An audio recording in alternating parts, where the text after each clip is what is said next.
अनुराग भदौरिया जी, DNA करने अब सब पॉलिटिकल पार्टीज और नेता चले जाएंगे, तो ये डीएनए में निकलेगा क्या? मैं पूछना चाहती हूं, क्या अब देश की पॉलिटिक्स यहां आ गई है कि कौन बाबर का समर्थक है और कौन राम का?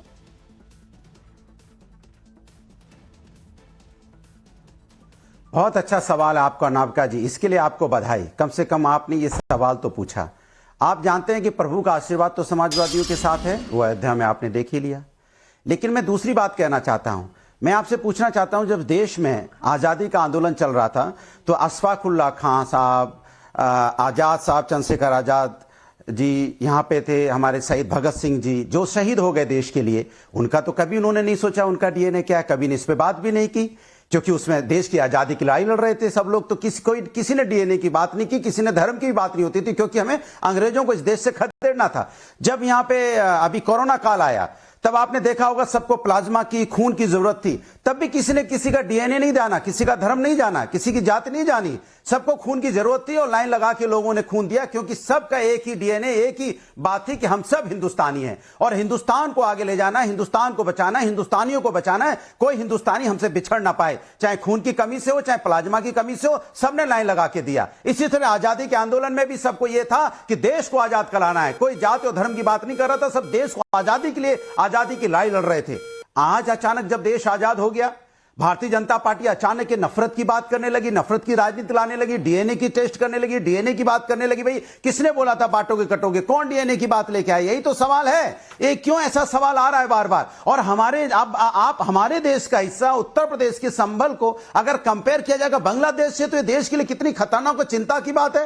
भाई संभल इस देश का, वहां का एक एक नागरिक हिंदुस्तानी है और उतना ही अधिकार है जितना अधिकार किसी और डिस्ट्रिक्ट के, किसी और देश और प्रदेश के लोगों को है, उतना ही अधिकार संभल के लोगों को भी है। यहां पे संविधान ने सबको बराबर का अधिकार दिया है। हिंदुस्तान में जो नागरिक है उसको संविधान ने बराबरी का अधिकार दिया है। आप कैसे कह सकते हैं ये अलग है वो अलग है? ये जो राजनीति हो रही है भारतीय जनता पार्टी की तरफ से, सिर्फ इसलिए चूंकि वो विकास की बात नहीं करना चाहते, ये बेरोजगारी पे बात नहीं करना चाहते, किसान धरने पे बैठा उस पर चर्चा नहीं करना चाहते, महिला समस्या चाहे मणिपुर में जिस तरह की परेशान है महिलाएं या देश में परेशान, उस पर चर्चा ना हो जाए, इसलिए मुद्दे से भटकाने के लिए कभी बांटोगे कटोगे, कभी डीएनए। ये हिंदुस्तान का संस्कृति संस्कार कभी नहीं रहे। हिंदुस्तान तो वसुधैव कुटुंबकम की बात करने वाला है, अनेकता में एकता की बात करने वाला देश है ये। और यहां पे इस तरह की बातें कब से शुरू हो गई? यहां तो कभी अगर इस तरह की बातें होती तो क्या देश आजाद होता? अगर हम आपस में बटे होते तो क्या देश आज आजाद होता? तो अंग्रेजों का राज होता है यहां पे। जब अंग्रेजों से हम आजादी का आंदोलन लड़ रहे थे, अगर कोई ने आजादी के आंदोलन में किसी ने भाग नहीं लिया था 1941 में, तो आप जानते हैं कौन सा संगठन था जिसने बोला था कि हम इस आजादी के आंदोलन में भाग नहीं लेंगे? तो वो लोग हैं जो देश के अंदर में अस्थिरता पैदा करना चाहते हैं, देश के अंदर में एक ऐसा माहौल बनाना चाहते हैं कि आजाद हिंदुस्तान में किस तरह से वो सत्ता पे चले जाएं। वो सत्ता पाने के लिए, मात्र सत्ता पाने के लिए हिंदुस्तान के अंदर में एक नफरत का बीज बो रहे हैं, नफरत की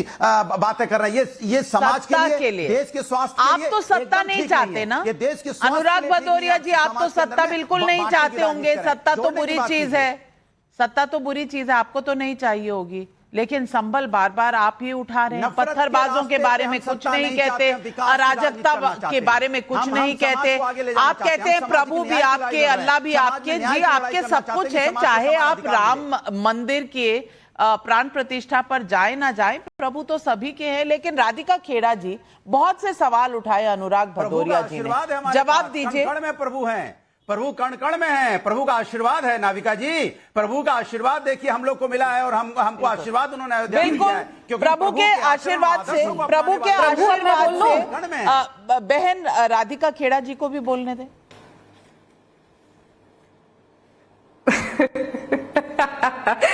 धन्यवाद, सभी को नमस्कार। नाविका जी, मैं बहुत आराम से हमारे भाई की बातें सुन रही थी, तो मैं उनको याद दिलाना चाहती हूँ, क्योंकि इनकी जो राजनीति है, पूरी की पूरी जो समाजवादी पार्टी की राजनीति है, वो डॉक्टर राम मनोहर लोहिया जी पर आधारित है। तो उनका एक, जैसे योगी जी ने बताया कि जब तक भारत की आस्था 3 देवताओं, भगवान प्रभु श्री राम, श्री कृष्ण जी और भगवान शिव में रहेगी, तब तक कोई भी भारत को नुकसान नहीं पहुंचा पाएगा। तो अब इनको भी आप बता दीजिए कि ये सब खिलाफ थे, जो इतनी लंबी लंबी अभी भाषण इन्होंने दिए हमारे समाजवादी पार्टी के प्रवक्ता हमारे भाई ने, तो इनको भी गलत बता दीजिए। आपकी तो राजनीति लोहिया जी के ऊपर ही है पूरी की पूरी, आपकी पार्टी का सारा विचारधारा उन्हीं की विचारधारा पे, और उनके विचार क्या है वो सामने है। और क्या गलत कहा योगी आदित्यनाथ जी ने? सच ही तो कहा। जो लोग इस देश की खिलाफत करते हैं, हिंदू मुसलमान में बांटने का काम करते हैं, जो लोग हिंदू धर्म की संस्कृति मिटाने का काम करते हैं। और बाबर ने क्या किया था? इतिहास आपने भी पढ़ा है, मैंने भी पढ़ा है, इतिहास में ये स्पष्ट तौर पे लिखा हुआ है। और हाँ नाविका जी, एक और बात, ये फिर कहते हैं कि इतिहास में छेड़छाड़ हमने करी है। ये इतिहास जो हम पढ़ते आए हैं कि बाबर ने क्या क्या किया था, इनके साथ ही कांग्रेस पार्टी ने ही वो किताबों में डलवाया था। तो उनके चेक और अप्रूवल के बाद ही, सोनिया मैडम और राजीव मैडम साहब के चेक के बाद ही वो हम पढ़ते आए थे। तो हमने तो उसमें कोई चेंज किया नहीं। और यही हमने पढ़ा है कि बाबर किस तरीके से बर्बरता करता था, बाबर किस तरीके से हिंदुओं को मारता था, किस तरीके से हमारे मंदिरों को तबाह करता था, किस तरीके से यहाँ पे कन्वर्जन का काम किया। तो अगर हम वही बात आज होते देख रहे हैं, उसको हम कह रहे हैं, तो इसमें गलत क्या है? डीएनए पे इतनी तकलीफ होती है। अब अखिलेश यादव जी अगर एक छोटी सी लड़की का डीएनए पूछ लेते हैं, जो शिकायत लगाती है कि उन्हीं के पार्टी के एक नेता ने बलात्कार करने की कोशिश करी, उसके साथ बार बार गलत काम किए, तब तो वो एक लड़की का डीएनए पूछ लेते हैं, तब उनको डीएनए की तकलीफ नहीं होती। आज वो स्टेटमेंट देख रहे हैं कि मैं तो संभल जाऊंगा, मैं उन लोगों की मदद करूंगा।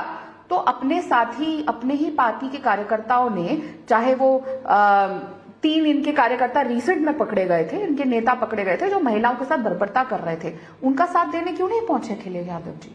उनके लिए क्यों उनका तब अनुराग भदौरिया जी काउंटर। आज डीएनए की बात हो गई, वो भी बाबर की, तो चोट किसको लग रही है? अखिलेश यादव को। देखिए, आप बोल